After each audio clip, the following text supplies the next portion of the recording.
ಅಯೋಧ್ಯೆಯಲ್ಲೀಗ ರಾಮೋತ್ಸವ ಇನ್ನೆರಡೇ ದಿನ ಬಾಕಿ ಇದೆ. ರಾಮಲಲ್ಲಾ ವಿಗ್ರಹಕ್ಕೆ ಪ್ರಾಣ ಪ್ರತಿಷ್ಠಾಪನೆ ನೆರವೇರೋದಕ್ಕೆ ಆ ರಾಮಲಲ್ಲಾ ವಿಗ್ರಹ ಮೂಡಿ ಬಂದಿರೋದು ಕರ್ನಾಟಕದಲ್ಲಿ ಸಿಕ್ಕಂತಹ ಕೃಷ್ಣಶಿಲೆಗೆ.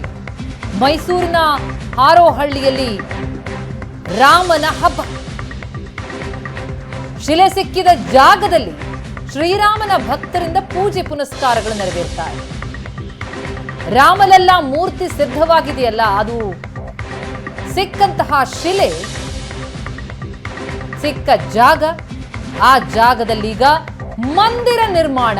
ರಾಮಲಲ್ಲಾ ಮೂರ್ತಿಯ ಶಿಲೆ ಸಿಕ್ಕ ಜಾಗದಲ್ಲಿ ಮಂದಿರ ನಿರ್ಮಾಣ ಅಂತ ಚಾಮುಂಡೇಶ್ವರಿ ಕ್ಷೇತ್ರದ ಶಾಸಕ ಜಿಟಿಡಿ ಘೋಷಣೆ ಮಾಡಿದ್ದಾರೆ.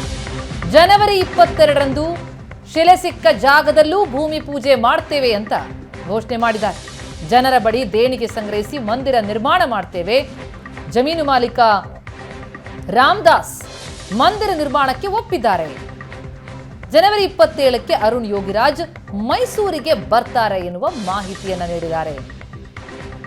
ಶಾಸಕ ಜಿಟಿ ದೇವೇಗೌಡ ಘೋಷಣೆ ಮಾಡಿದ್ದಾರೆ.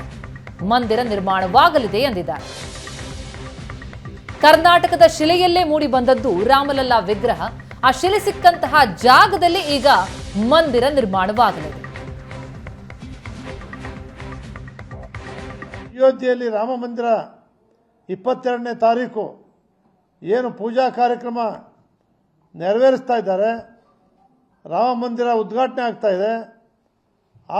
ಅದೇ ದಿನ ಬೆಳಗಿನ ಜಾವ ಹಾರೋಹಳ್ಳಿ ಗ್ರಾಮದ ಆ ಒಂದು ಪುಣ್ಯ ಭೂಮಿಯಲ್ಲಿ ನಾವು ಕೂಡ ಭೂಮಿ ಪೂಜಾ ಕಾರ್ಯಕ್ರಮ, ಶ್ರೀರಾಮನ ಕಾರ್ಯಕ್ರಮವನ್ನು ಬೆಳಿಗ್ಗೆ 7 ಗಂಟೆಗೆ 6 ಗಂಟೆಯಿಂದ 8 ಗಂಟೆ ಒಳಗಡೆ ಆ ಎಲ್ಲ ಪೂಜಾ ಕಾರ್ಯಕ್ರಮವನ್ನು ಕೂಡ ಹಳ್ಳಿಯ ಆ ಭಾಗದ ಜನರೆಲ್ಲರೂ ಕೂಡ ಸೇರಿ ರಾಮ ಭಜನೆ ಮಾಡುವ ಮೂಲಕ, ರಾಮನ ಧ್ಯಾನ ಮಾಡುವ ಮೂಲಕ ಇಲ್ಲೂ ಕೂಡ ಕಾರ್ಯಕ್ರಮವನ್ನು ನೆರವೇರಿಸ್ತಾ ಇದ್ದೇವೆ.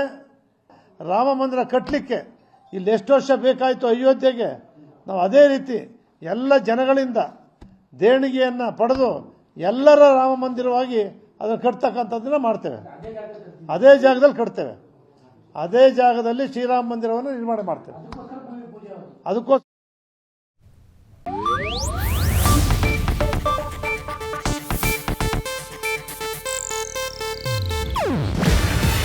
ಇದು ಏಷ್ಯಾನೆಟ್ ನ್ಯೂಸ್ ನೆಟ್ವರ್ಕ್ ಪ್ರಸ್ತುತಿ.